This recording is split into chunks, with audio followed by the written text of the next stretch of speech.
Merci d'être venus si nombreux. C'est quel plaisir d'avoir Olivier Mort et Michel Ronniska ce soir avec nous pour parler d'un sujet qui est absolument colossal pour nous, parler d'une légende de la parfumerie. Olivier, on va commencer par le présenter. Olivier est le président de la société Arrêt Parfum et Accord et Parfum. Il a travaillé, il est depuis l'âge de 19 ans dans la société, il a travaillé directement avec Edmond Ronniska et maintenant il préside cette société et il nous en parlera un petit peu plus d'une façon un peu plus détaillée. Michel, je te présente pas, tu es connu, tu es archi connu, tu es le fils de ton père, comme beaucoup de gens. Et Michel est venu ici pour parler aussi de son papa qui a beaucoup de choses à nous raconter encore maintenant. Il a œuvré pour nous, c'est une icône pour nous, pour tout parfumeur qui se respecte. L'œuvre de Ronniska représente quelque chose de vraiment important, autant d'un point de vue olfactif que d'un point de vue purement littéraire, étant donné qu'il est l'auteur d'un certain nombre de livres de réflexion sur la parfumerie, de donner les lettres de noblesse à notre métier. Je vais donc laisser la parole tout de suite à Olivier pour commencer ce joli voyage dans le temps. Alors merci à vous tous d'être venus si nombreux. Avant de commencer, donc je remercie Michel qui m'a laissé l'opportunité d'aller farfouiller dans les archives familiales. Et dans les archives familiales, avant d'attaquer, j'ai trouvé quelque chose d'assez sympathique. Il est Patricia de Nicolai, donc c'est Madame Ronniska qui avait gardé ce petit document sur une visite qui était le 28 octobre 92. Donc voilà, merci Patricia de, je sais pas où tu es, voilà, de nous accueillir, c'est le petit clin d'œil, tu auras la... Sinon, on va la donner à tous les journaux, comme ça, à moins que tu participes d'une façon sonnante et trébuchante à notre silence. Donc on va démarrer sur une petite vidéo pour vous expliquer un petit peu le site et le lieu où on est, qui est très très important pour nous. On croit à cette magie des lieux, ce lieu qu'anime Michel aussi, où il vit et où on a toute notre société. Donc en même temps, voilà, vous allez avoir des images qui vont défiler, puis je vais vous faire une rapide présentation. Donc il voulait être chanteur d'opéra, il sera parfumeur. Le bel canto d'Edmond Ronniska. Merci à vous tous pour votre présence, d'être venus si nombreux. Ce soir est un jour de fête et je suis ravi de pouvoir partager avec vous cette vision d'Edmond Ronniska. Cette idée que l'on se fait de la parfumerie d'auteur, le parfum comme un art. Cette présentation va se faire comme nous avons l'habitude de le faire chez Arrêt Parfum. Cette parfumerie qui se partage comme un bon repas entre amis. Nous faisons le tour du jardin, la visite de la production, du laboratoire. Nous nous asseyons dans cette salle de réunion avec cette vue sur Cannes et nous commençons à sortir nos flacons, nos mouillettes, autant de formes de mouillettes que de parfumeurs et de sociétés. Et de manière rituelle, presque anodine, nous trempons ces mouillettes dans notre flacon pour l'offrir à notre invité. Ce geste a l'air de rien, mais nous le faisons chaque jour. Cette mouillette chargée de parfum porte les espoirs d'un parfumeur qui a travaillé plusieurs jours, plusieurs mois, plusieurs années sur un parfum. Elle est à présent chargée d'intimité et d'émotion. Par son intermédiaire, le parfumeur sera jugé, encensé ou critiqué. Je vous parle de ce petit morceau de papier buvard accompagné de ce geste puisqu'il représente pour moi la fragilité, la délicatesse et le partage. On ne passe pas une mouillette, on l'offre. On ne sort pas tout seul mais ensemble, comme les bons repas. C'est ce qui me réjouit au plus haut point ce soir, c'est de partager ce rituel avec vous en toute simplicité. Certains parfums, vous les connaissez, d'autres, vous ne les avez jamais sentis. J'ai eu la chance de pouvoir me plonger au cœur d'une formidable histoire, de la belle époque à nos jours. L'histoire d'une époque, ce XXe siècle, qui a changé notre manière de vivre avec cette révolution industrielle, le moteur à explosion, mais aussi la chimie organique qui nous concerne plus avec l'apparition de nouvelles molécules. L'histoire d'une industrie, je vais vous parler ce soir de la société Roux-Justin Dupont, la société de l'air, dans laquelle Edmond Ronniska était très impliqué. L'histoire de courants artistiques, on va parler du pointillisme, du fauvisme, de l'expressionnisme, etc. Des maisons de couture de cette époque-là où tout était possible, avec les parfums Christian Dior, Marcel Rochas, la maison Hermès et bien d'autres. Un courant artistique mondial clairement dirigé vers l'esthétique et le goût, Ces artistes sont avides de découverte, aucune limite n'existe, pas de réglementation, pas d'interdit, ce qui nous fait rêver aujourd'hui. L'histoire d'un homme, Edmond Rouniscat, qui avait des rêves, une vision, une envie de marquer le temps. Il voulait être chanteur d'opéra, il deviendra parfumeur. Pas par dépit, puisqu'il a marqué la parfumerie d'une empreinte indélébile. Il a rêvé son opéra, entre Wagner, Carmen et cette voix magique de la Calas. Il créera son opéra, l'opéra de sa vie. Son écriture en parfumerie, son mode d'expression, comment un artiste utilise des matières premières et invente de nouvelles formes olfactives. Quelles seront ses périodes, sa vision, sa manière d'écrire ses formules, en retranscrivant sa pensée, en traduisant son époque. Son domaine Sainte-Blanche, ce domaine que vous voyez défiler derrière, c'est un hommage à sa maman surnommée Blanche. Sa tanière sur les hauteurs de Grasse sera sa Scala, sa Fenice, une forme de Villa Médicis de la parfumerie, où les artistes de tous horizons viendront pour échanger, partager, s'inspirer, se livrer à travers des moments d'intimité et d'expression, qu'ils soient sculpteurs, peintres, architectes, paysagistes, parfumeurs. Il crée Arrêt Parfum avec sa femme Thérèse Rouniscat, qui est très très importante dans cette rencontre-là. Michel va en parler tout à l'heure. C'est un binôme de choc.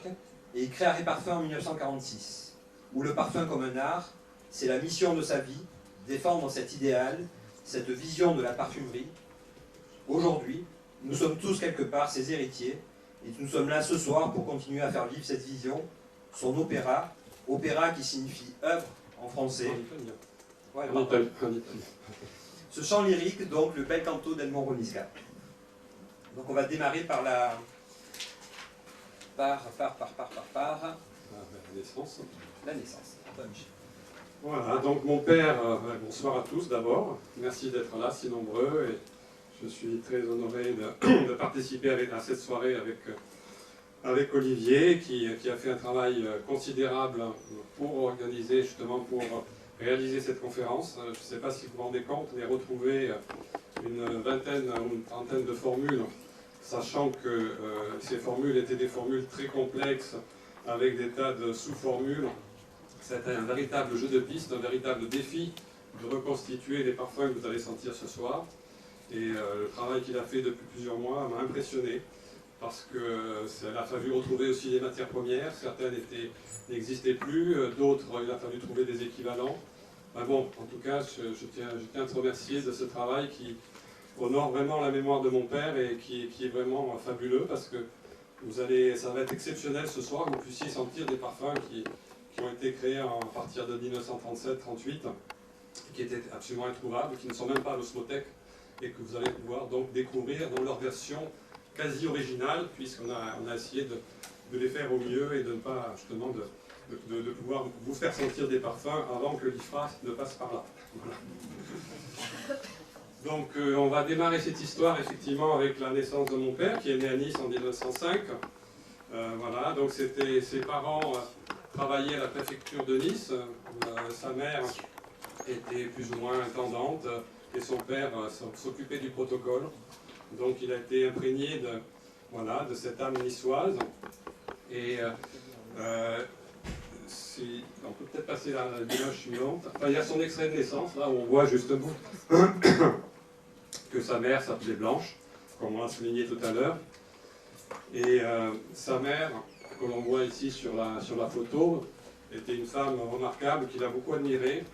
Et il a vécu l'énorme douleur de perdre sa mère à l'âge de 20 ans, ce qui l'a poussé à vouloir partir, vouloir aller à l'autre bout du monde. Et il s'est dit, peut-être en allant à Grasse, dans une parfumerie de Grasse, on va m'envoyer dans un comptoir colonial, exotique, je vais peut-être me retrouver en Inde ou ailleurs. Et quand il s'est retrouvé à Grasse, dans la parfumerie Roux, on lui a proposé d'aller à Cayenne, en Guyane, et il s'est dit, ah mais non, ça je préfère rester à Grasse. Donc vous voyez à quoi ça s'est joué. Donc il est resté à Grasse, et c'est là qu'il a commencé à travailler avec l'établissement Roux. Donc là je repasse Voilà, tout simplement pour être rapide, donc il rentre au service de la Maison Roure. Donc, je parle sous le contrôle de Philippe Massé, hein, qui m'a beaucoup aidé là-dessus sur cette période.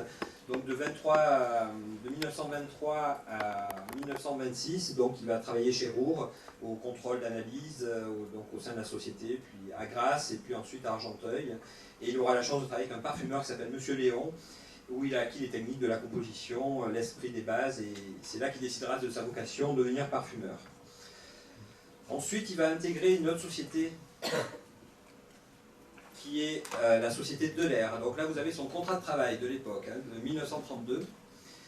Donc, il rentre au service de cette société, et il signe un contrat donc, avec Edgar Delair à l'époque, et sa fiche de poste, il sera attaché au laboratoire d'essai des parfums et matières premières pour la parfumerie, savonnerie, produits de beauté et autres industries susceptibles de s'intéresser aux odeurs ou arômes. Vous acceptez également de vous occuper, quand besoin en sera, des rapports à avoir avec la clientèle pour l'emploi des produits, la justification de leur pureté, leur vulgarisation. Donc les fabriques de l'air sont spécialisées dans beaucoup de bases, l'ambre 83, la mousse de Saxe et l'hydroxycitronellal, et aussi sur les méthylionones avec une vraie expertise qui amènera un peu plus tard le fan de Rochas avec le FU5. Edmond Roniska aborde sur cette partie-là aussi, la partie, il n'était pas propriétaire de ces formules chez Delair, mais il était commissionné sur toutes les formules qu'il a créées. Il a créé plus de 800 formules pour la société Delair, animées sous forme de folio. Si les noms changeaient, les numéros de folio restaient. Et donc, on va retrouver des cahiers de commission que j'ai amenés ici, où vous allez retrouver du lilas triple, de l'œillet 232, le nombre de grammes, le client et le commercial qui proposait ces produits. Donc, c'est un système qui a perduré même après son départ de Delair, où il était commissionné. Donc il n'était pas propriétaire, mais il y avait déjà un système, il abordait la notion de propriété de formule déjà à l'époque. Donc là vous voyez justement ces noms exotiques de base et les lilas triples, etc. dont je vous parlais. Et voilà, tout simplement. Donc le système d'Edmond Roniska commence à se mettre en place parce qu'on va aborder le sujet du statut, c'est lui qui va parler en premier du statut juridique de la formule de parfum, qui encore aujourd'hui n'existe pas, qui induit la propriété de formule, qui est vraiment son combat, la possibilité de le défendre devant des tribunaux, et du coup, on va parler de la rémunération du parfumeur et la possibilité pour le parfumeur de vivre de son travail. Sachant qu'après le passage chez Delair, Edmond Roniska est parfumeur indépendant et pas salarié d'une société.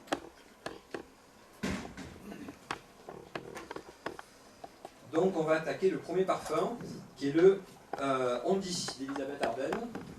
Alors, c'est moi qui vais sortir de mon trou et parler du Hondy. Alors, je voudrais quand même vous faire remarquer que ce soir, on va sentir beaucoup de parfums que vous n'aurez jamais senti. Ces parfums ne sont pas l'osmothèque et nous les avons ici grâce au travail, comme l'a bien souligné Michel, le travail de recherche qui a été fait par Olivier et il nous les a apportés. Donc c'est vraiment une primeur que vous avez là de sentir tous ces parfums. Alors Thomas, juste une chose, moi non plus je ne sais pas ce que ça sentait. Donc je pars vraiment d'écrit et de ces formules-là en espérant que, comme le porte son nom, voilà, on ne dira pas que je me suis trompé quand même. Donc, Alors, moi je voudrais quand même rajouter d'un point de vue olfactif, ce qui est très intéressant avec ces parfums, c'est qu'on est une parfumerie où on avait le temps. Et on avait le temps de les acheter, le temps de les essayer et le temps de les porter, qui est complètement différent de maintenant où dès les premières notes de tête, on doit provoquer l'acte d'achat. Là, on est complètement différent et l'adoption du parfum se fait surtout sur la partie centrale du parfum, c'est-à-dire les notes de cœur. Et on verra que tous les parfums qu'on va sentir ce soir, l'accroche ne se fait pas foncièrement au niveau de la note de tête, mais bien après, quand le parfum commence à se développer. Alors on commence par le Hondy, qui est de 1945. Le Hondy, qui est le parfum qu'il a créé pour la société Elisabeth Arden. Elisabeth Arden, donc cette société américaine, Elisabeth Arden, qui avait développé tout un business autour de la cosmétique. Et ce qui est intéressant dans ce parfum, c'est justement son côté très chypré, où il y a, vous pouvez le sentir, ce qui en fera peut-être aussi une caractéristique d'Edmond Niska, cette overdose du cumin. Donc on retrouvera d'ailleurs la note cumin dans beaucoup de parfums. Je pense que ça devait être un peu son produit fétiche. Et on retrouve là dans ce parfum une overdose assez importante. Hein. On est, plusieurs grammes au kilo, voire même dizaines de... Plusieurs pourcentages. Voilà, plusieurs pourcentages, sans trahir beaucoup de choses. Et ce qui va en donner vraiment la caractéristique de ce chypre floral. Donc on est dans des notes, bien évidemment, rose jasmin, qui est quand même très classique, avec un fond boisé, bien évidemment, patchouli, labdanum, ça fait partie de l'accord, mais aussi vétiver, vanille, santal, cèdre et ambre gris. Voilà.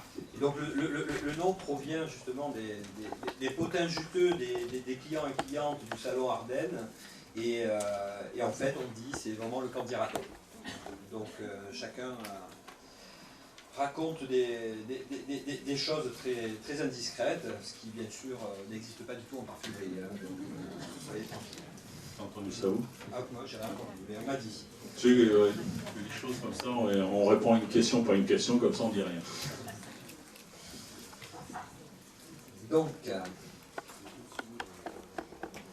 Donc chez Delair, il va participer à un livre qui est la notice des produits de parfumerie, 165 pages de notes explicatives, condensées et précises sur toute la gamme Delair, les matières premières, mais également toutes ses bases. Donc ce catalogue nous dévoile un esprit rigoureux et scientifique. Il nous apprend qu'Edmond Runiska est déjà familiarisé avec des centaines de bases et de nombreux produits chimiques, et notamment une vraie expertise. Donc voilà, on va retrouver les bases de Yasméis, les œillets 232, etc. Plein de bases de l'air. En 1938, donc le Itsu. Alors, le Itsu, à nouveau, c'est un parfum pour la maison Elisabeth Ardennes. Je suis à côté de toi, voilà, j'ai déjà l'influence. Les bonnes ondes. Donc là, on est dans un floral oriental, et surtout, là encore, la prédominance épicée vient jouer un peu le trémolo de ce parfum, où on tourne vraiment ce bouquet floral autour d'un œillet, d'un lys, qui en fait vraiment là un parfum qui est avec une grande richesse, une grande sensualité, et qui sera qui aura beaucoup de succès à ce moment-là. Je dois préciser que c'était un parfum que mon père avait fait pour ma mère. C'était, enfin, disons qu'il a été la première à en bénéficier, et que c'était une façon aussi de lui rendre hommage à travers ce parfum, un des premiers parfums. Et ta mère faisait le porte-mouillette, entre guillemets, ou le mannequin, elle testait tous les parfums de ton père? Absolument, oui. Oui, donc c'est toute une histoire aussi. Mon père, je pense, sans ma mère, n'aurait pas été ce qu'il est. Elle a joué un rôle fondamental dans sa vie, dans la façon dont elle l'a épaulé, dont elle a été aussi un peu la courroie de transmission entre les fournisseurs, les clients. Et en fait, il la rencontre en 1942. Ils étaient tous les deux donc dans le laboratoire de l'air. Mon père était déjà parfumeur, enfin il faisait travailler sur les bases. Et ma mère était ingénieure chimiste, elle s'occupait plutôt de la partie pharmaceutique des établissements de l'air. Et leur bureau était quasiment en face, il y avait une cour au milieu. Et donc mon père donnait sur le bureau le laboratoire dans lequel travaillait ma mère. Et très rapidement, disons qu'il y a quelque chose de fort qui s'est passé entre eux. Ma mère l'a un peu initié à l'art, puisqu'elle l'a amené dans les musées et lui a fait découvrir justement les possibilités artistiques des différents supports, que ce soit la peinture, la sculpture, le théâtre, etc. Et je pense que c'est là qu'a démarré la passion de mon père pour que le parfum puisse être aussi considéré comme un des beaux-arts. Et surtout cette partie-là de leur vie va se dérouler jusqu'en 1946. Donc ils vont rester chez Delair, ils vont se balader régulièrement dans les bois de l'Isle-Adam, de Rambouillet, pour recueillir du muguet, d'où peut-être aussi l'origine du Durissimo, qu'on verra plus tard. Et ils vont aussi voir pas mal d'opéras, et notamment écouter Tannhäuser au Palais de Chaillot, dirigé par Furtwängler. Donc Wagner l'enflamme, il est transporté, exalté, il croit que la naissance d'une œuvre peut être l'accord intime entre un créateur, entre un poète et le public, ce qui va l'amener donc de plus en plus à s'impliquer et à vivre ce métier comme une passion. Donc, oui, ça c'est la rencontre donc, avec Marcel Rochas. Alors là, disons que c'était toute une époque où la pensée de mon père va se développer. Il va vouloir comprendre comment fonctionne la création d'une œuvre artistique. Et il va se plonger dans la lecture des ouvrages de Kant sur l'esthétique, justement, et cela va confirmer ses intuitions. C'est-à-dire que Kant encourage à penser par soi-même, que le fait de penser n'est pas quelque chose d'inné, que cela s'apprend, que ce se conduit selon des règles, que ça s'affine. Et comme Kant aussi, il privilégie l'intuition, et il dit que l'intuition se cultive comme le goût au contact des autres arts. Et s'il n'y a pas de méthode pour composer, il y a des méthodes de travail. Et ça, je peux en témoigner parce que bon, j'ai travaillé à la parfumerie avec mon père, et il ne m'a jamais appris comment composer. J'ai dû apprendre tout seul, parce que c'est quelque chose qui est personnel. Chacun a construit notre méthode. Par contre, ce qu'il m'a appris, c'est comment travailler, comment sentir, parce que ça c'était fondamental, comment on approche la parfumerie avec les séries, les différentes familles d'odeurs. Et voilà, donc c'est vraiment un art particulier. Ce ne sont pas des recettes que l'on peut transmettre, ce sont vraiment une approche, une démarche personnelle de se constituer sa bibliothèque olfactive. Et de ce fait-là, j'avoue que j'ai travaillé pendant 5 ans avec lui. Ce sont été 5 ans difficiles, mais dans lesquels voilà, j'ai pu comprendre ce qu'il voulait dire à travers ça.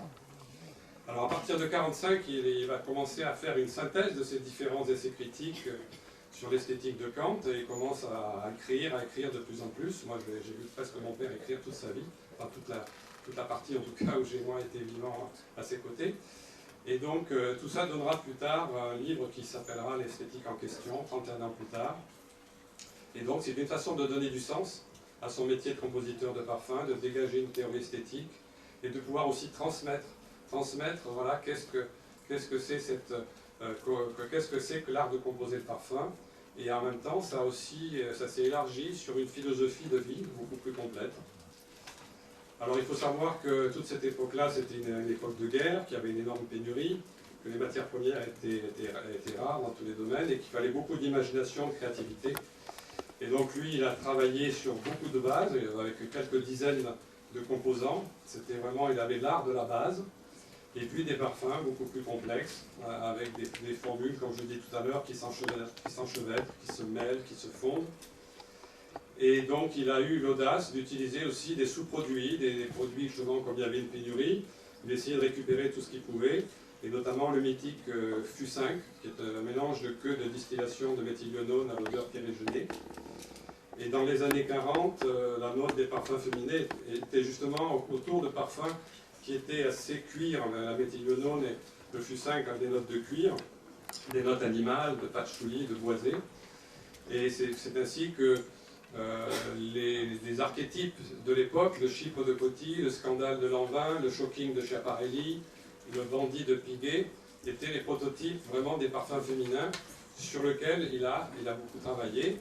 Et donc il était déjà à cette époque-là en accord avec son temps. On bascule sur le femme. Thomas, tu le décris, voilà. Donc j'ai trouvé une petite description en citant Edmond Ronisca. Et il nous dit, ce n'est pas un chypre, comme on a tendance à le cataloguer, car la plupart des parfums contiennent de la gousse de chêne, aujourd'hui, mais ne sont pas pour autant des chypres. Femme est un parfum fleuri aldéhydé, très fruité, avec une double caractéristique, boisée et confite. Tel est son profil sommaire, qui n'est pas celui d'un chypre, et encore moins celui d'un prototype de Coty. Donc là, c'est la formule originale de Femme que vous sentez là. Là, voilà, c'est vraiment la formule, l'eau de parfum en formule telle qu'elle a été construite en 1944.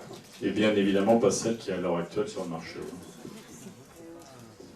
Et donc il nous dit aussi que Femme est entre tous mon enfant chéri, car c'est lui qui m'a mis le pied à l'étrier, et c'est lui qui a fait de Rochas, un moment, le premier parfumeur de France.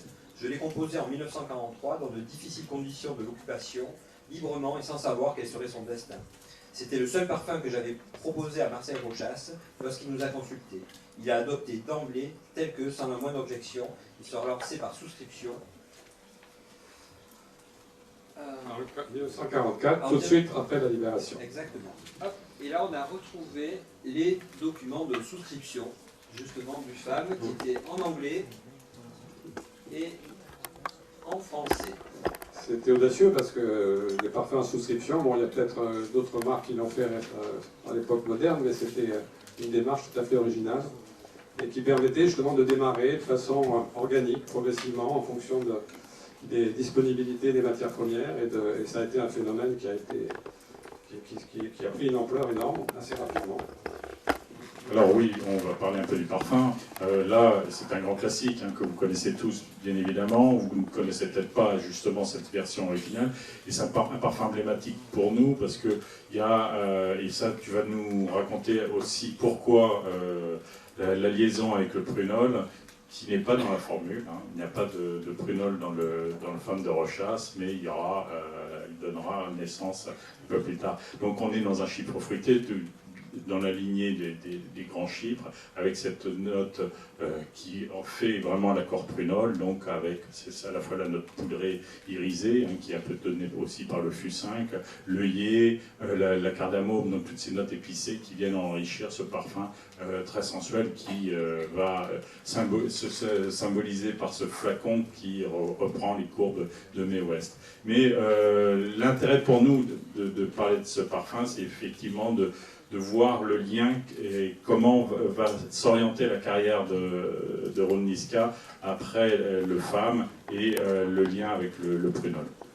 Voilà, donc le FAM est un parfum charnière chez Edmond Ron-Niska pour une bonne raison, c'est comme je vous l'ai dit tout à l'heure, il n'était pas propriétaire des formules, mais il était commissionné sur ces formules-là. Et la société de l'air, qui fabriquait ce concentré, a donné son aval à la société Rochas pour que les quantités de jasmin qui sont très importantes soient pesées directement chez Rochas. Edmond Ron-Niska n'était pas au courant et ses royalties ont baissé de façon drastique. Donc ça a été l'objet d'un vrai conflit et c'est à ce moment-là qu'Edmond Ron-Niska il trouve une issue à cette problématique.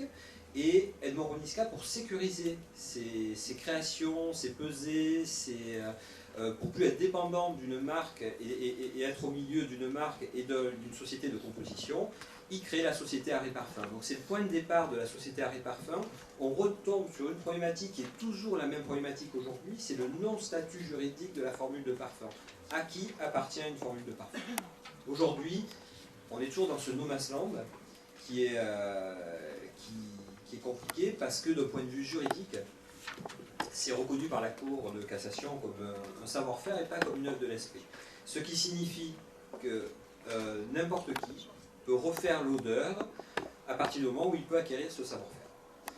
Une chose est importante, c'est que personne n'a voulu passer ce cap-là, et il s'est passé quelque chose dont vous avez certainement entendu parler, qui est très très important, c'est cette protection, cette reconnaissance au patrimoine immatériel de l'UNESCO. Cette reconnaissance au patrimoine immatériel de l'UNESCO, c'est l'État français qui reconnaît par le ministère de la Culture que l'art de composer le parfum, ce qui n'était pas le cas au préalable. L'État français s'est engagé auprès de l'UNESCO à reconnaître l'œuvre de l'esprit. Et ça, donc, à travers ces savoir-faire et ces reconnaissances-là, c'est passé un petit peu de façon tout à fait transparente, mais ce travail au niveau de l'UNESCO engage l'État français. Et c'est certainement une brèche sur lequel il va falloir travailler pour aller vers cette protection et que les parfumeurs puissent vivre de leur travail. Edmond Ron-Niska avait cette problématique, les parfumeurs d'aujourd'hui l'ont tout autant, sachant que nous, dans notre modèle, on défend aussi plus de 40 parfumeurs indépendants et on reconnaît de façon, sous contrat privé, cette propriété de formule aux parfumeurs parce qu'on considère que ce sont des artistes. Voilà. Donc tout ça, ça vient du FAM de Rochas, de ses réflexions par rapport à ce non-statut juridique de la formule de parfum. Alors en 1946, donc mon père et ma mère, du fait de ces difficultés justement de pouvoir avoir cette autonomie, cette indépendance de création et de production, créent la maison donc Art et Parfum. Ils créent ça d'abord dans un garage à Bécon-les-Bruyères. Et c'est ma mère m'a livré régulièrement les concentrés à Rochas en vélo, en bicyclette. Elle livre là. Donc c'était vraiment, ça a démarré tout à fait de façon très artisanale. Et c'est seulement en 47-48 que mon père, au cours d'une balade à vélo en revenant en traversant les Alpes, et qu'il arrive à un endroit à Cabris où il y a un panorama absolument magnifique, où on voit depuis, comme vous l'avez vu tout à l'heure, depuis Monaco jusqu'à Saint-Tropez. Il se dit, ben, c'est là que je veux vivre, c'est là que je veux finir mes jours. Et donc il va acquérir ce terrain, qui était un terrain tout à fait culte, c'était rien que du rocher, c'était un domaine vraiment avec une petite route comme vous voyez là. Et il décide donc de construire les premiers bâtiments, les premiers laboratoires. Et donc Thérèse, ma mère, en devient la présidente. Il faut savoir qu'aussi qu'à cette époque-là, mon père n'était toujours pas divorcé, donc il y avait eu toute une difficulté aussi à pouvoir mettre en place cette société et de pouvoir, avant que son divorce soit prononcé, c'est-à-dire en 1956, j'étais donc... Tout ça se faisait de façon très précautionneuse pour que justement le capital et la création soient préservés, que mon père puisse réellement maîtriser cet outil, qu'il puisse en faire vraiment l'outil d'expression, de donner sa liberté de création, d'expression, et de pouvoir défendre l'idée de sa vie, le parfum comme un art. Et il va donc pouvoir, tout au cours de sa carrière, grâce à cet outil, pouvoir développer ses parfums et avoir ce rapport direct avec les clients et également avoir cette indépendance aussi au niveau de l'approvisionnement en matières premières qui était capital à cette époque. Donc là vous avez simplement les déclarations au registre du commerce d'Arrêt Parfum à Bécon-les-Bruyères et donc à Speracet.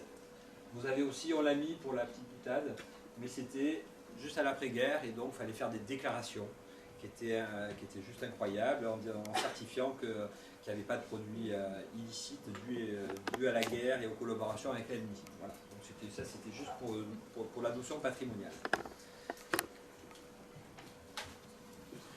Alors, on va aborder un nouveau parfum pour la maison Rochas, qui au départ s'appelait Chiffon. Et alors, comme il y a eu un petit problème sur le nom, le chiffon est devenu mousseline, donc il a gagné un petit peu en légèreté, en profondeur. Donc là, nous avons là encore un parfum chypré qui... excusez-moi, je reprends mes notes. Voilà, un parfum chypré aldéhydé qui, avec cette note irisée très prononcée, va lui donner toute cette élégance, toute cette légèreté qui correspond vraiment à l'idée qu'on pourrait se faire de la mousseline. C'est-à-dire presque le parfum a devancé le nom en passant de chiffon à mousseline. On va passer sur le prochain voilà. Parce qu'on est un peu bavard, je crois. Le mouche.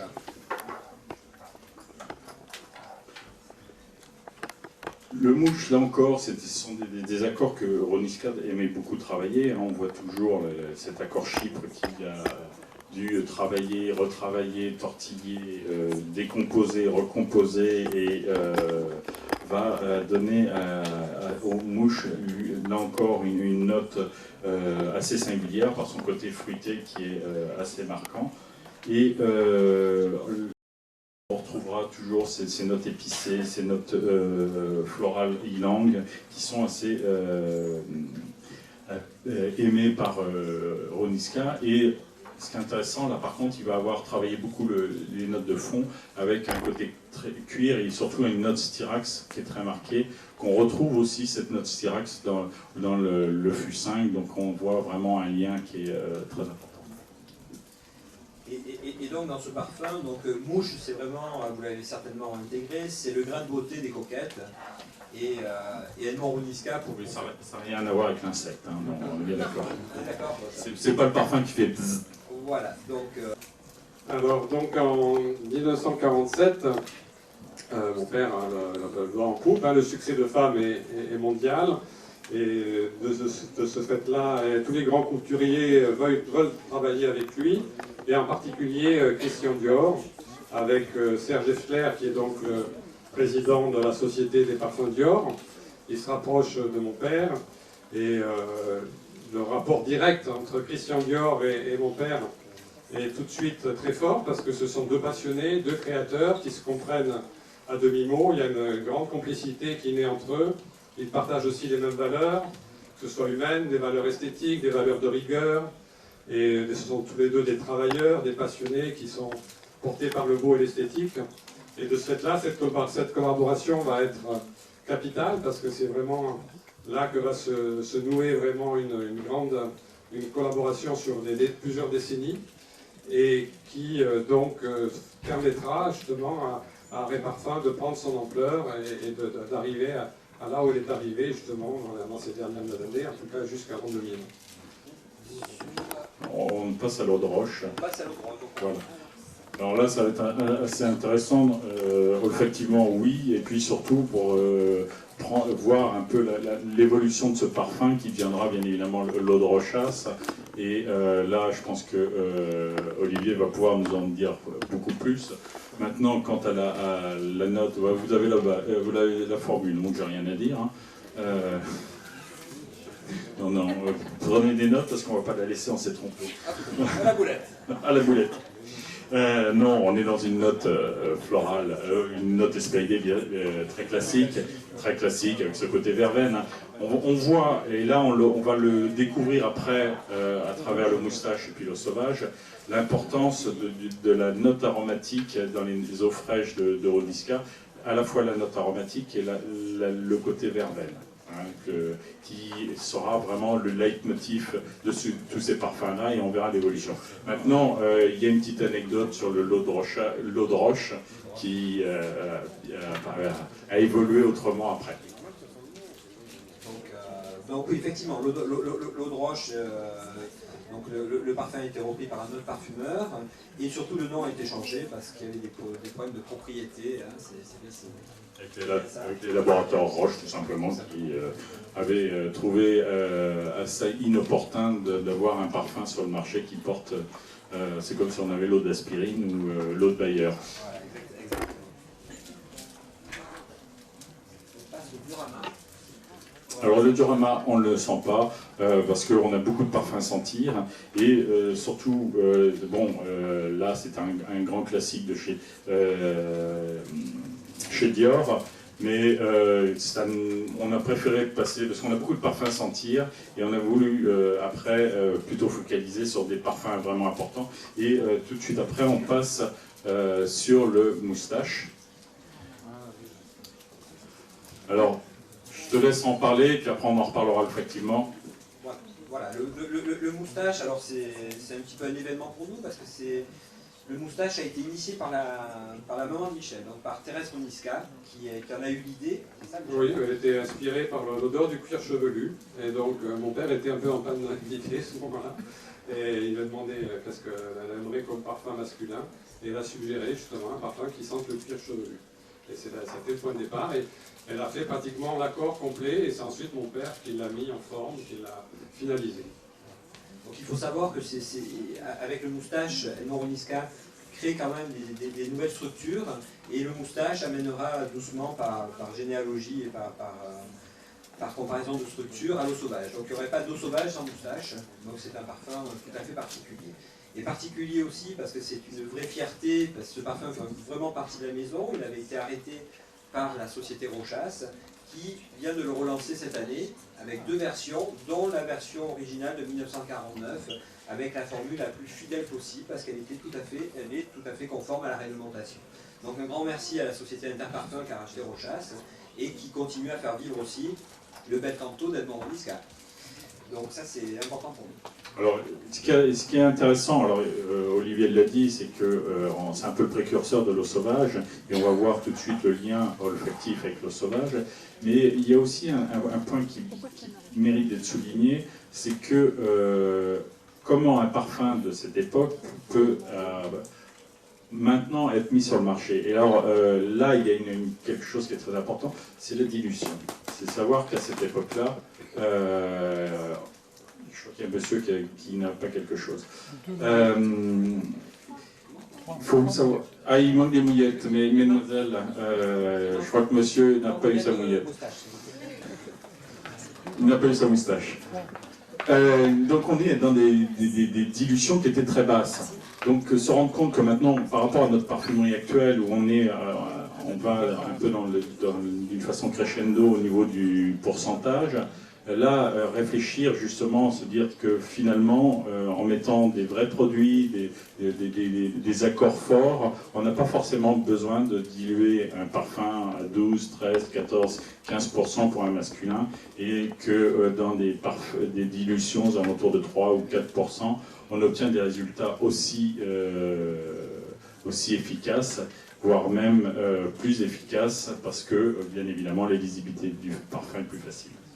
C'est vrai qu'aujourd'hui, on a une vraie problématique avec certaines sociétés parce qu'ils achètent un prix et pas forcément une odeur. Ils pensent qu'il suffit de concentrer un parfum pour avoir l'efficacité, etc.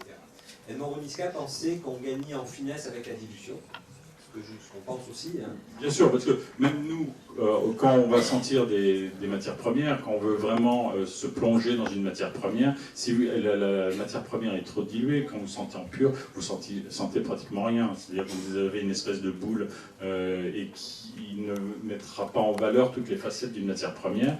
Donc plus vous la diluez, plus vous êtes capable de pouvoir discerner toutes les facettes d'un produit. Pour un parfum, c'est un peu pareil, étant donné que là encore, vous laissez beaucoup plus de possibilités au parfum de montrer toute cette dynamique, hein, toute son évolution, et donner à la fois cette lisibilité beaucoup plus simple et cet envol beaucoup plus efficace.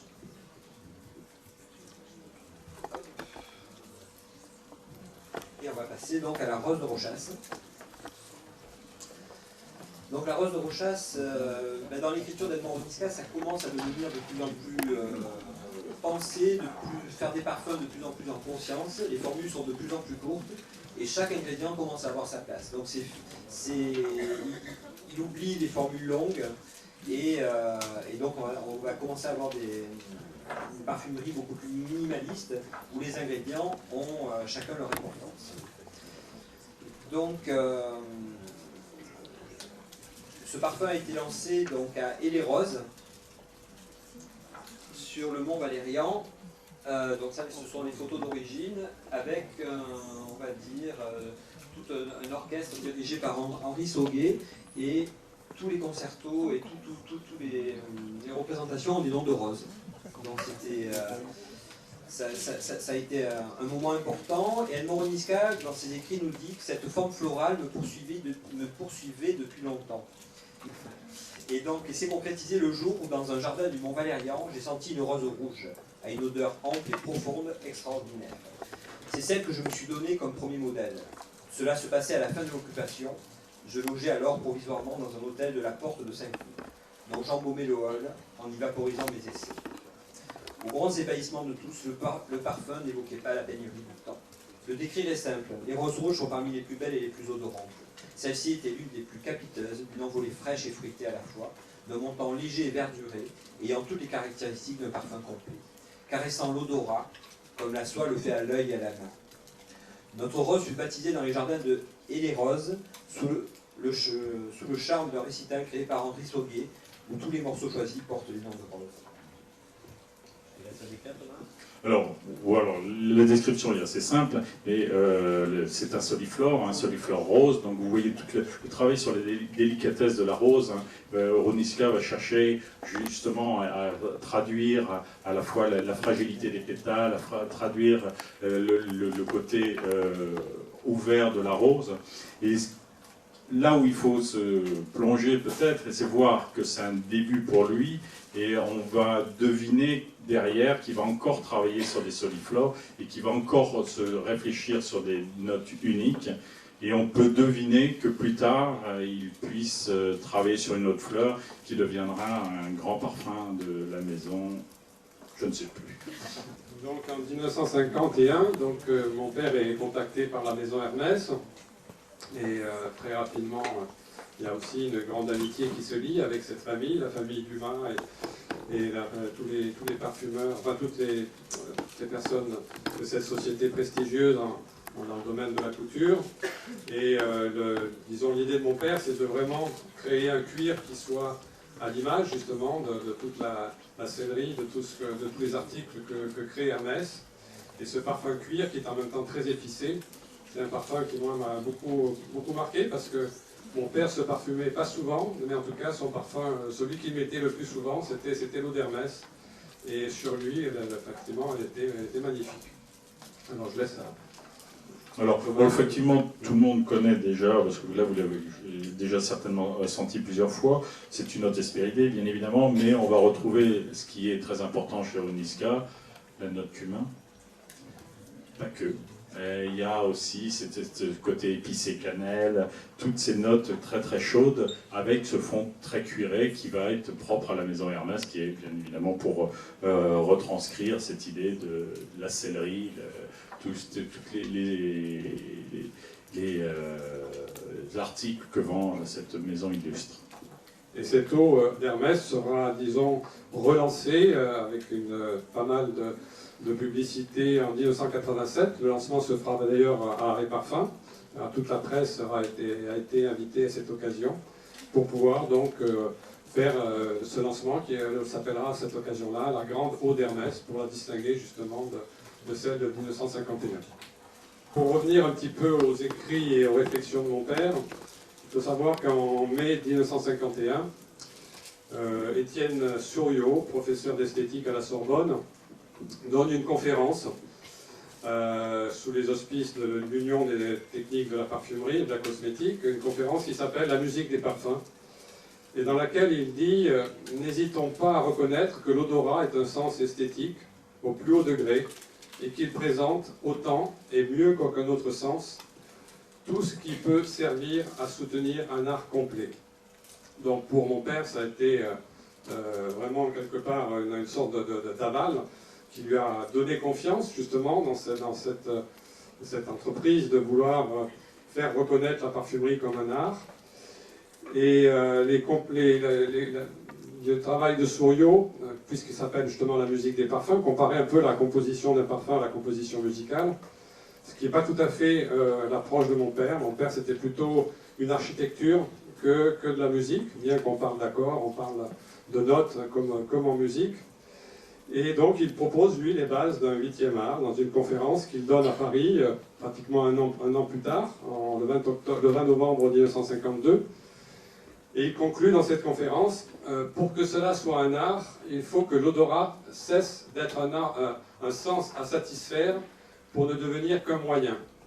Et ça c'est important parce que justement, tant qu'on reste dans le domaine de l'hédonisme, du fait d'être agréable, ce n'est pas vraiment un art. On ne peut pas dire qu'une musique est agréable, on ne peut pas dire qu'une sculpture est agréable, ou un tableau, ça va au-delà. Et donc l'art nécessite qu'on dépasse ce côté hédonique pour justement rentrer dans une création d'esprit, dans une composition. Et c'est à cette occasion-là qu'il va créer l'expression de forme olfactive. On parle de forme visuelle, on parle de forme sonore aussi. Et ce mot, cette phrase, enfin, ces deux mots associés, forme olfactive, sont très importants parce que c'est une approche tout à fait nouvelle. Moi, j'ai eu l'occasion d'écouter certaines de ses conférences, j'étais encore tout môme, et quand il faisait ses conférences, il y avait un certain scepticisme. Je voyais dans l'assemblée que les gens ricanaient parfois, et c'est vrai que c'était très long à faire passer cette notion-là. À l'époque, le parfum, c'était encore la séduction, c'était frivole, c'était lié au luxe, mais pas forcément à l'art. Et donc, la croisade qu'il a entamée commence à porter ses fruits, mais vous voyez, il a fallu pratiquement un peu plus d'un demi-siècle pour que ces choses-là soient acceptées, puissent commencer à être reconnues. Et les formules donc, de parfum se simplifient, et lui, il va créer une nouvelle écriture qui va être en réaction justement avec l'écriture classique, qui était des parfums très gourmands, avec des notes fruitées, lourdes, sucrées, et notamment avec surtout des overdoses de vanille, ce à quoi on est revenu entre-temps. Mais bon, c'est des cycles qu'on retrouve régulièrement. Et lui, il va donc décider plutôt de composer avec plus de rigueur, avec des notes plus fines, plus éthérées, plus reliées à la nature. Et c'est ainsi qu'il va y avoir L'eau fraîche en 1955 pour Dior, qui était une commande de Serge Effler. et puis d'autres parfums dont on parlera plus tard, et notamment le Durissimo, qui sera le grand tournant dans sa composition. Alors, on passe. Alors là, on va pas le sentir, je crois qu'on ne l'a pas. Mais ce qui est intéressant, pas encore, mais justement, on travaille dessus. Alors là, vous voyez la liaison avec la maison Lubin qui avait été créée par Pierre-François Lubin en 1798, qui avait été repris au milieu du 19e par la famille Pro. Et là, c'est une collaboration assez inédite de la famille Pro et Edmond Oniska sur ce Daimo qui fera vraiment il fera pour Lubin, donc c'est un chypre floral, mais très floral. Vous avez une overdose de jasmin qui est très importante. Là encore, on est dans un travail d'overdose. Et petite anecdote, la maison Lubin ressort le Daimo, mais ça n'est pas du tout le même parfum parce qu'on a travaillé sur une note beaucoup plus épicée et beaucoup plus masculine. On sent maintenant l'eau fraîche, donc de la maison Dior. Là, c'est une eau fraîche très classique. On est sur des notes hespéridées, avec un côté mandarine très prononcé, et aussi cette note florale orangée très petit grain qui ne font pas en soi de cette eau fraîche quelque chose exceptionnel, mais on voit toute la structure, toujours le travail sur le travail d'architecture de Rodniska, où toute la structure est très construite forcément, mais construite avec beaucoup de soin. Chaque élément trouve sa place et rien n'est dissonant dans la note. Alors le grand virage justement dans l'écriture de mon père, ça a été le Durissimo qui a été créé en 1956. Et là c'est effectivement un soliflore, mais un soliflore qui relève un défi puisque l'odeur du muguet ne peut pas extraire d'huile essentielle de muguet. Et, les résultats de toute façon sont très pauvres au niveau rendement et l'odeur ne correspond pas du tout à l'odeur du muguet. Donc le défi, c'est de reconstituer un muguet avec des notes, des produits de synthèse, mais aussi des fleurs naturelles comme le jasmin, la fleur d'oranger, la rose, le lilas. Et là, l'écriture devient extrêmement limpide, beaucoup plus sobre, beaucoup moins de composants. Et c'est tout un courant qui va être repris aussi par la suite, notamment par Jean-Claude Héléna. Et le parfum Durissimo, c'est pas seulement le muguet aussi, c'est toute l'ambiance de la forêt, du sous-bois. C'est une véritable histoire, c'est comme un paysage que l'on découvre. Et pour ce faire, mon père avait créé un parterre de muguet dans son jardin que l'on continue toujours à entretenir et qui est visité régulièrement par les journalistes. Et c'est vraiment chaque fois que je ressens cet endroit, le Durissimo me monte absolument, est présent dans mon esprit.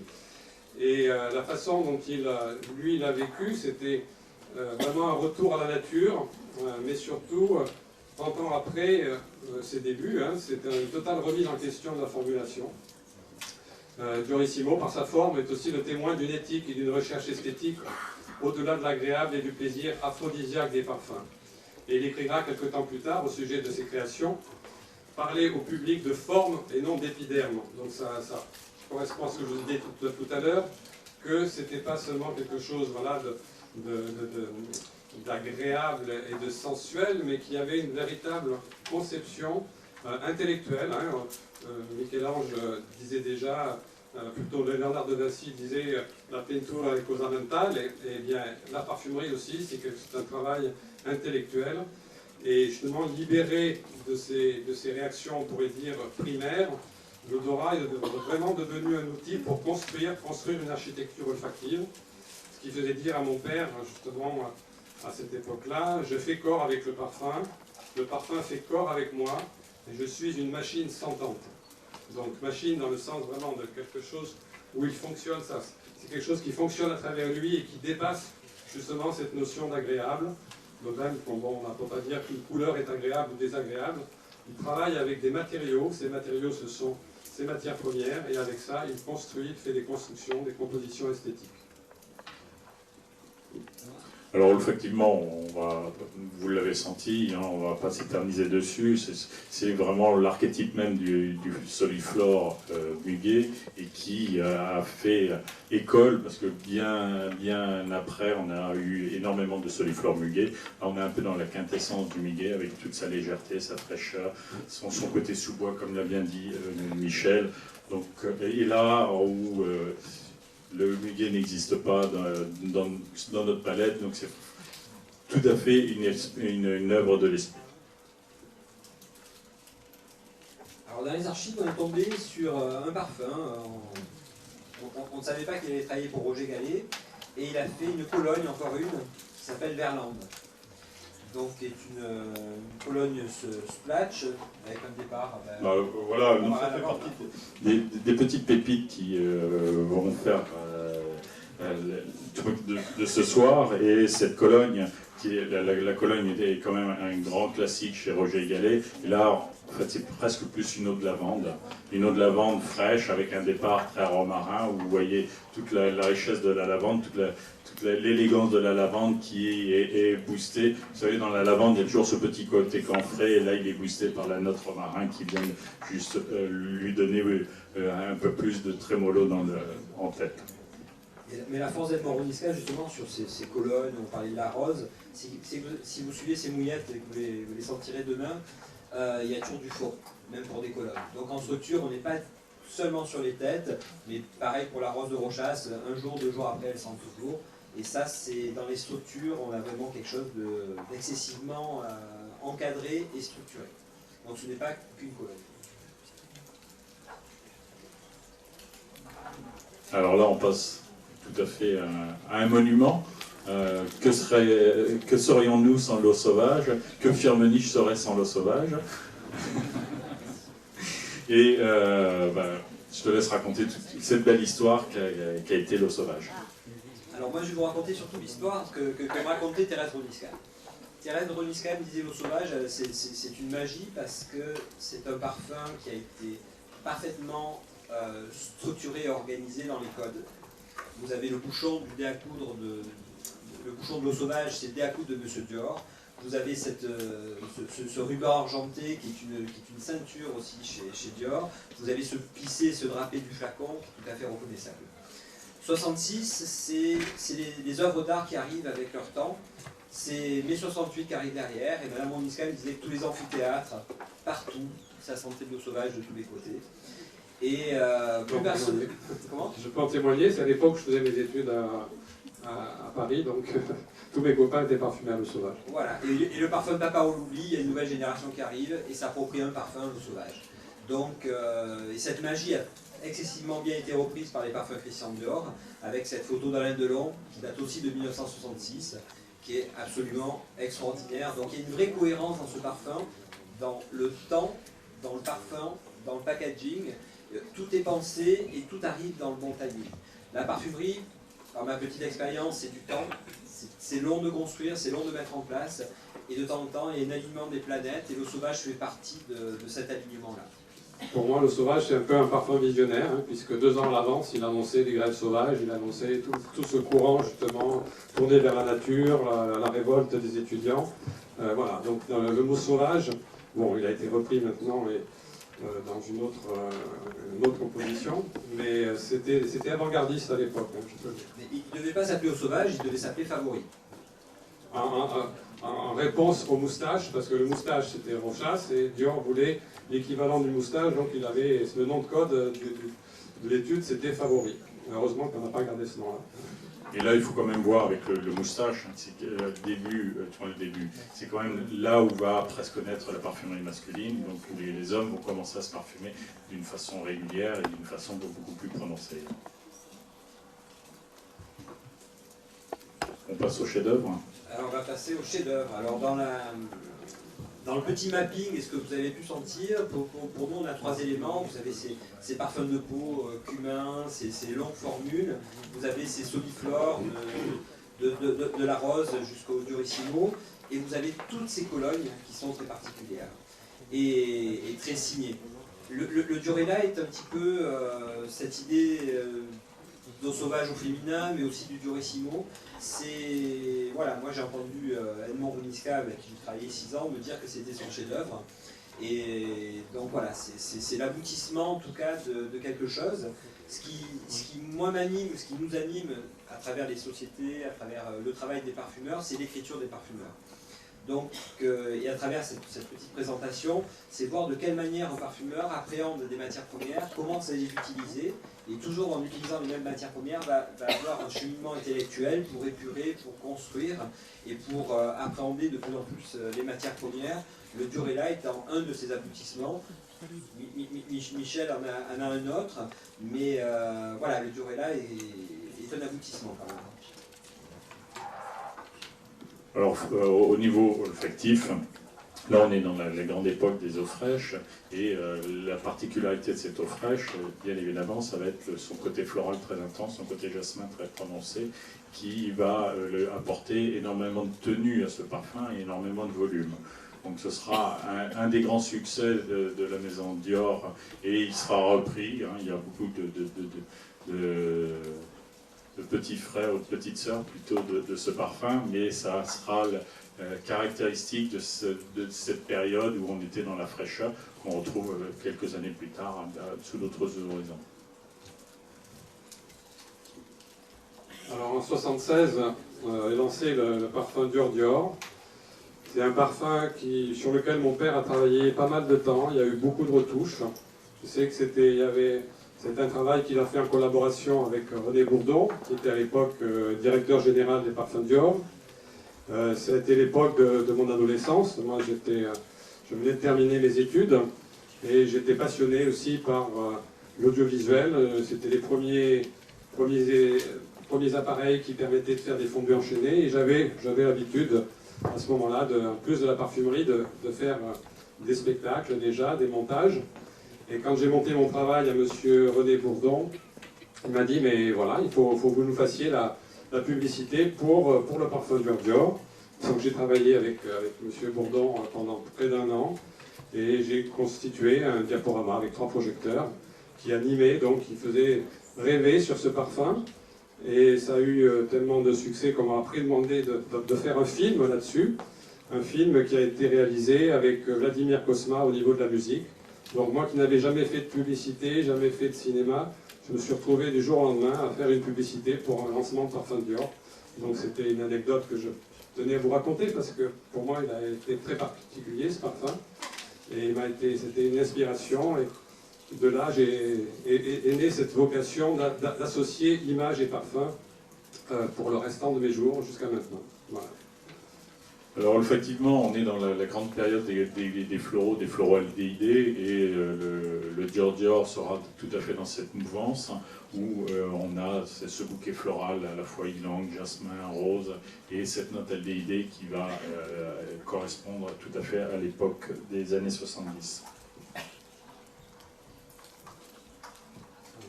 Donc là, est-ce que... Je vais laisser présenter la fondation et Gilles va pouvoir intervenir. Oui, Gilles va nous rejoindre, en tout cas faire un petit peu l'historique de cette fondation. C'est vrai que mon père, pour pouvoir défendre à la fois la notion d'auteur dans le domaine du parfum, et de pouvoir aussi faire avancer les recherches pour pouvoir comprendre comment fonctionne l'odorat, il a créé donc cette fondation qu'il a présidée pendant de nombreuses années, ensuite suivi par ma mère, par moi-même, et Gilles Sicard, qui est présent dans la salle, va vous en parler un peu plus, justement, de cette fondation qui a réalisé un très grand nombre d'accompagnements d'étudiants et de bourses qui ont pu faire avancer, je pense, considérablement la science dans ce domaine.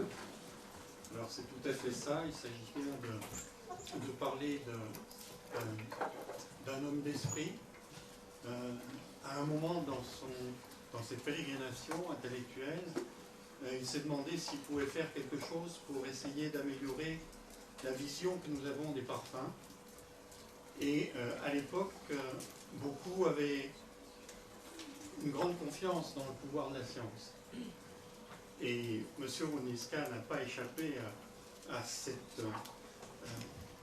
cette pression. Et il a décidé de créer en 1978 une fondation avec l'espoir que cette fondation pourrait encourager de jeunes chercheurs à trouver des arguments pour défendre l'idée de la création artistique dont on vous parle aujourd'hui. J'ai été l'un des premiers lauréats de cette fondation, donc dans l'année 1980-1979. J'ai travaillé pour la fondation et on ne s'est pas aperçu en fait qu'elle naissait dans un cadre extrêmement important où se mettent en place deux révolutions scientifiques. La première, c'était l'apparition de la cybernétique. Alors, je ne vais pas vous parler de ça trop, mais en gros, c'est l'idée qu'on pouvait représenter de façon numérique des choses assez compliquées qui permettaient de voir l'évolution de systèmes très complexes, qui dépendaient de beaucoup de variables. Et nous, les étudiants qui avons été recrutés à cette époque-là, on était soit biologistes comme moi, neurophysiologistes exactement, soit chimistes. La cybernétique ne nous concernait pas. Mais en même temps qu'on a été nommé, on a rencontré l'informatique distribuée, celle qui est sur tous les bureaux de tout le monde aujourd'hui. Ça naissait. Et c'est avec ces outils-là qu'on a commencé à travailler. On ne savait pas qu'on faisait de la cybernétique, on a fait de la cybernétique à propos de l'odeur. Et c'est dans cette idée-là que se trouvait M. Rondiska quand il a fait naître la Fondation. Elle est née donc en 78, nous sommes 41 ans après, et 41 ans après, il y a au moins, c'est difficile de faire exactement la comptabilité, des gens qui ont été soutenus par la Fondation, mais ça veut dire qu'il y a au moins 40 thèses en France qui ont été soutenues grâce à la Fondation, avec comme origine l'idée de la défense du parfum. Alors, pour faire un bilan très rapide, je ne veux pas vous ennuyer, la science, ça ne défend pas si bien que ça le parfum. Par contre, ça nous apprend à savoir comment ça marche là-dedans. Quand on sent. Pas quand on sent forcément le parfum, mais quand on sent. Petit à petit, aujourd'hui, il y a un nouvel outil qui est en train de naître, ça fait une dizaine d'années, où on voit le cerveau fonctionner. Les neurophysiologistes, pendant que vous sentez aujourd'hui, ils peuvent voir votre cerveau fonctionner. Et donc, on peut acquérir de nouvelles données qui permettront peut-être un jour de dire, vous voyez, il s'agit bien d'art. Cette partie du cerveau, elle fonctionne quand vous écoutez de la musique, mais aussi quand vous écoutez le parfum de M. Rondiska. Vous vous souvenez du titre? Il chante. Voilà, je ne vous en dis plus. Sachez que la Fondation Rondiska, c'est une œuvre de Rondiska et ça aura certainement de très grandes conséquences demain, mais ça a déjà eu des conséquences très importantes. On connaît mieux le fonctionnement du cerveau qui est derrière notre nez. Quand je parle du nez, généralement, en fait, j'interprète, mon cerveau interprète cerveau. On a un cerveau olfactif, c'est ça qui fonctionne, et ça, c'est grâce, en partie, à la Fondation Rondiska. Merci.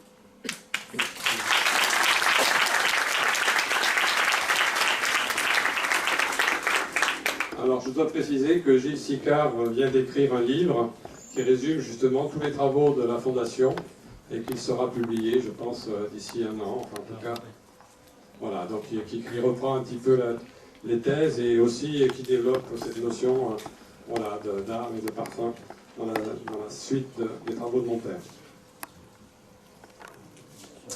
L'ours sauvage extrême, je vais te laisser en parler peut-être le mieux, parce que on voit que c'est une évolution de l'ours sauvage, mais peut-être que Michel sait mieux comment ton père a voulu transformer cet ours sauvage au départ.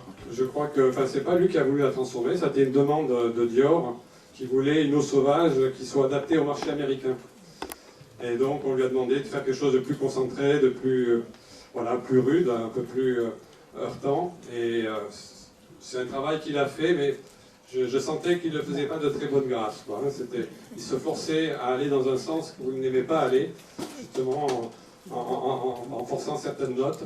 Et que peut-être que le fait qu'il n'ait pas fait ça vraiment selon son propre inspiration peut expliquer que ce parfum n'ait pas eu le succès qu'a eu le sauvage normal. Il faut quand même se rappeler que les États-Unis, toutes les notes hespéridées sont pas particulièrement prisées. Donc je pense que la maison Dior, voulant conquérir le marché américain pour ce parfum-là, a voulu avoir un parfum qui soit moins hespéridé, beaucoup plus aromatique. Et j'imagine que ton papa a travaillé sur cette note-là, visiblement pas avec gaieté de cœur.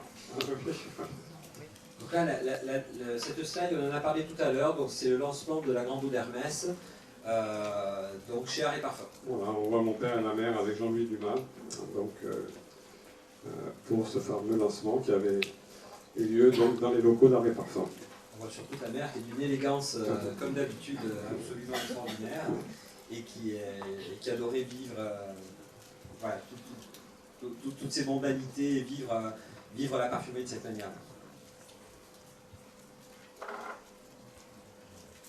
Alors on va aborder maintenant la dernière création d'Edmond Ronisca, la dernière création de son vivant, le parfum Ocean Rain pour la maison Mario Valentino. Alors là, il faut remettre les choses dans son contexte. Hein, donc déjà ton papa a déjà un certain âge, et puis on est au début des années 90, dans la grande vague des notes marines, et il va s'attaquer à un sujet qu'il n'a peut-être jamais abordé jusqu'au préalable, toutes les notes marines, tout cet accord. Oui, ce sont des notes marines, mais sans calone. Hein. C'est des notes marines, disons, par incidence. Mais il faut dire aussi que ça vient après un passage, ça peu de gens le savent, mais il faut savoir que suite à un accident de vélo, mon père a perdu l'odorat pendant plusieurs années, et que c'est après avoir retrouvé partiellement l'odorat qu'il a créé ce parfum. Donc ce qui peut expliquer qu'il y ait des overdoses de certaines matières premières, notamment des notes thym, sarriette, qui étaient très dominantes, et qui, bon, moi personnellement me gênaient un peu. Mais bon, le parfum avait été accepté par le client, et a eu un certain succès pendant un temps, mais c'est vrai que c'était son dernier parfum, enfin sa dernière création. On verra une autre qui a été lancée plus tard, mais en tout cas la dernière de son vivant.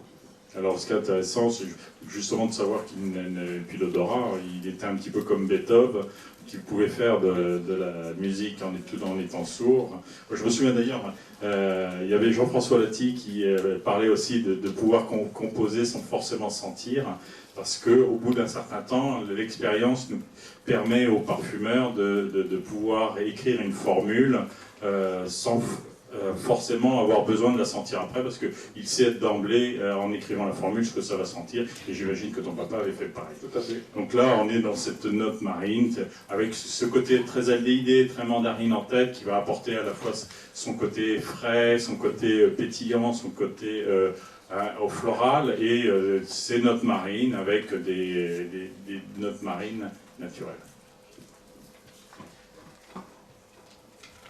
Alors là, on aborde un parfum qui pour moi est très particulier. C'est le parfum qu'a porté ma mère pendant toute mon enfance, donc je ne peux pas être objectif par rapport à ce parfum, c'est certain. Mais pour moi, c'est le chef-d'œuvre de mon père. C'est un chef-d'œuvre qui est arrivé prématurément, mais qui a été, disons, heureusement que Frédéric Malle, qui était le fils d'une personne qui avait une très haut poste de responsabilité chez Dior, qui s'occupait de tout le côté relations publiques, et qui donc a eu l'occasion de sentir, parce que ce parfum a été proposé à des tas de maisons. Dans un premier temps, il devait être lancé sous le nom de Fiji par La Roche. Les fabrications avaient été faites, les flacons ont été faits, le parfum était dans les flacons, était sur le point d'être livré chez les détaillants. Et au dernier moment, il a été retiré du marché parce que, semble-t-il, trop innovant. Les détaillants avaient peur que ça ne marche pas. Donc il a été remplacé in extremis par ce qui est devenu le Fiji actuel. Qui est un parfum de Joséphine Catapano chez IFF, Voilà. En 1966, au même moment que l'eau sauvage. Ensuite, il y a Jean-Franco Ferré qui s'y est intéressé, Ungaro et Dior, bien sûr.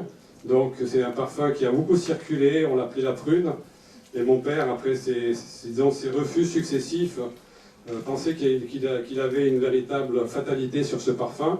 Et quand il en parlait à ma mère, il l'appelait le pelé, le galeux, le tondu. Donc vous voyez ce que c'était. Et bon, et quand Frédéric Malle est venu nous voir en 1999, pour nous dire, à ma mère et moi, pour nous demander notre accord, s'il pouvait, lui, lancer ce parfum dans sa nouvelle marque, les éditions de parfum Frédéric Malle, parce que lui, il avait été fasciné par ce parfum, toute son enfance aussi, il l'avait senti et il croyait. Et donc il nous a dit, eh bien, écoutez, je veux lancer cette nouvelle conception, c'est un peu le Gallimard du parfum. Et il nous a dit, si vous acceptez de me confier ce parfum, je crée ma marque, sinon je ne la crée pas.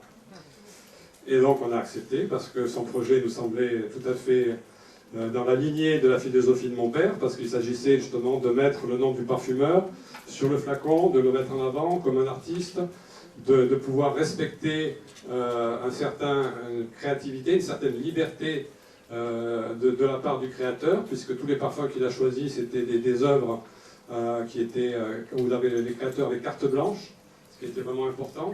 La façon aussi de conserver les parfums à 4 degrés, etc. Donc c'était pour nous, ma mère et moi, l'occasion voilà, de donner à ce parfum posthume toutes ces lettres de noblesse. C'est un parfum qui est effectivement, on pourrait dire, segmentant, c'est-à-dire soit on l'adore, soit on le déteste. Enfin, déteste peut-être pas, mais en tout cas, c'est un parfum qui était en avance sur son époque et quand il a été lancé, peut-être avait un côté un peu vieillot, puisqu'il a fallu attendre près de 50 ans avant qu'il soit lancé, ce qui est quand même incroyable. Mais en tout cas, voilà, ce parfum est là, il existe, il est toujours vendu par Frédéric Malle. Il a une modernité et un accord qui, pour moi, était un accord qui était avec des notes de tête, enfin, un côté très très poivré, jasmin poivré au départ, ensuite une note violette, et associé avec ce côté melon concombre, qui est absolument unique. Je ne connais aucun autre parfum sur le marché qui lui ressemble. Il est resté une œuvre originale, et je persiste à le dire, pour moi, c'est celui qui résume le mieux tout le travail de mon père. Ben, écoute, là je crois qu'on ne peut plus rien rajouter, tu en as tellement bien parlé qu'il n'y a rien à dire et on comprend ton affection pour ce parfum.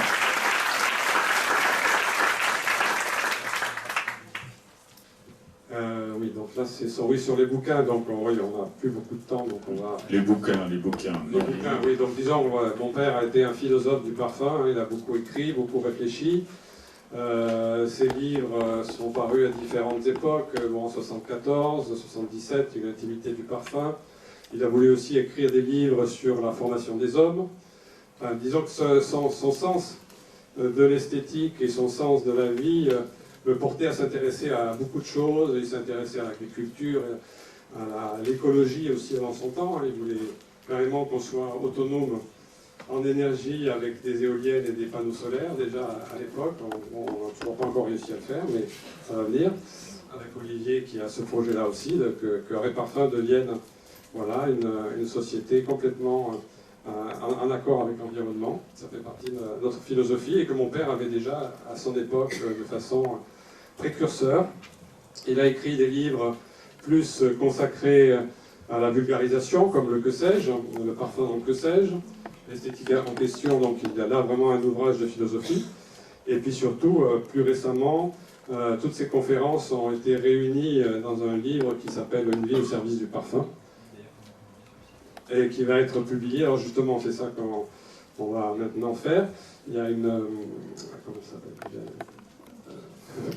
une personne qui s'est proposée très, très aimablement pour numériser tout l'ouvrage, donc Une vie au service du parfum, et nous allons mettre progressivement toutes les conférences, tous les articles en ligne sur le site d'Arrêt Parfum pour les gens qui s'intéressent justement aux écrits de mon père et à sa philosophie. Il sera accessible régulièrement, c'est comme le livre n'est plus réédité, on pourra le consulter gratuitement sur le site d'Arrêt Parfum. Donc là, on arrive à la fin de notre petite présentation. Aujourd'hui, la vision et et on va dire la philosophie d'Edmond Roniska continue à vivre, et j'anime une autre société qui s'appelle Accord et Parfum et Art et Parfum. Mais en tout cas, l'idée, c'est d'avoir des centres de fabrication à façon au service de parfumeurs indépendants. Aujourd'hui, c'est plus de 40 parfumeurs qui partagent cette philosophie d'Edmond Roniska. Le parfum comme un art, cette parfumerie d'auteur qui nous est tout à fait chère. Et voilà, donc aujourd'hui, vous raconte pas une histoire du passé, c'est vraiment une histoire portée vers l'avenir. Portée vers l'avenir par ces parfumeurs, par de l'automatisation, par des robots. D'ici 5 à 10 ans, on est sur un plan, justement, on sera la première société de fabrication de parfums en énergie positive, toujours dans le site historique d'Art et Parfum, donc dans ce domaine Sainte-Blanche, qui continue à vivre de cette manière-là. Donc voilà, c'est pas une vue passéiste, c'est juste un axe, une vision, et voilà, c'est notre fil conducteur. Mais on est vraiment aujourd'hui porté vers l'avenir. Donc pour conclure, cette vie d'Edmond Roniska et de Thérèse Roniska, c'est une vie formidable qui laisse une empreinte indélébile dans cet univers de la parfumerie. Edmond Roniska a fait de sa signature une valeur reconnue mondialement comme les grands peintres. Et j'encourage les parfumeurs à faire monter leur cote grâce à leur travail, leur signature et leurs écrits. Thérèse Roniska a fait de Art et Parfum un label au niveau de la production, reconnu mondialement pour la qualité de ses parfums fabriqués. D'ailleurs, les plus belles écritures de la parfumerie et les plus grandes maisons font appel encore à Art et Parfum et à Accord et Parfum pour produire ces concentrés. Ils ont fait de ce lieu un lieu de partage. C'est très très important parce qu'il y a une simplicité, un partage. On a reçu je sais pas, en 20 ans, plus de 8000 personnes. On reçoit énormément de monde qui partagent ces valeurs. Et c'est vraiment un lieu de partage et de beauté qui continue à vivre d'une manière extraordinaire et en toute simplicité. Aujourd'hui, leurs visions et leurs œuvres continuent à vivre grâce à ces parfumeurs indépendants qui partagent ces valeurs, qui sont créatifs et qui incarnent les parfums, comme le faisait Edmond Roniska. Mais aussi grâce à tous ces passionnés du parfum dont vous faites partie. Donc merci d'être là pour partager ça. Qui souhaitent vibrer en écoutant le bel canto, ce chant lyrique, cette belle histoire que nous avons envie d'entendre. J'espère de tout cœur que nous aurons la chance d'entendre et de sentir encore beaucoup de belles histoires et de belles cantos avec différents parfumeurs. Merci à vous pour votre écoute.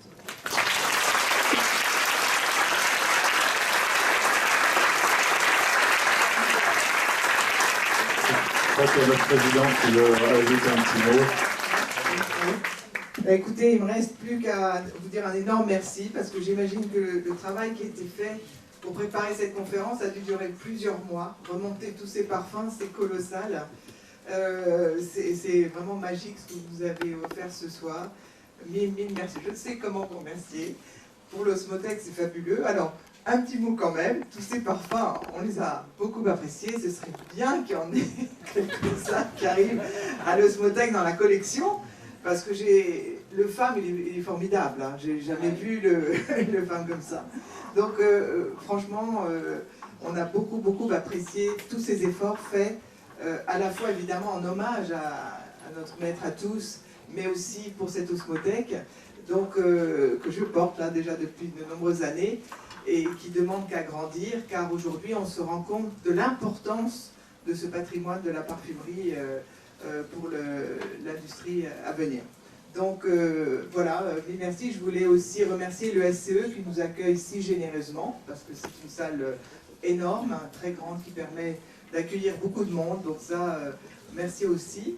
Et puis pour la suite de notre programme annuel, vous le recevrez dans vos boîtes mail, car nous sommes en train de travailler sur le programme du deuxième semestre, à partir du mois de septembre jusqu'au mois de décembre, et nous avons encore de belles surprises à vous réserver. Voilà, mais merci encore.